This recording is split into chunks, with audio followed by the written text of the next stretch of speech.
Hey, what's up guys? So in this video, we will see how to enable split screen on the Samsung Galaxy A07.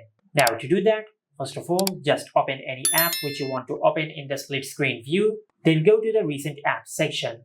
Now you can either tap on the app icon and select open in split screen view,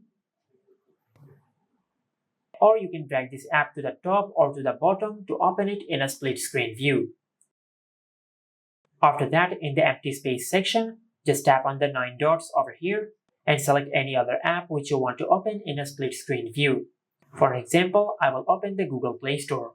Now, if you tap on this arrow icon over here, you can switch between the places of the apps in the split screen view, or if you drag down or up from the 3 dots over here, you can increase or decrease the size of the window of the split screen. Now, if you tap on the bar at the top of the app, you can open the selected app in a pop-up window, or you can close the selected app. And this is how you can enable split screen on the Samsung Galaxy A07. Make sure to like, comment, and subscribe. Thank you for watching.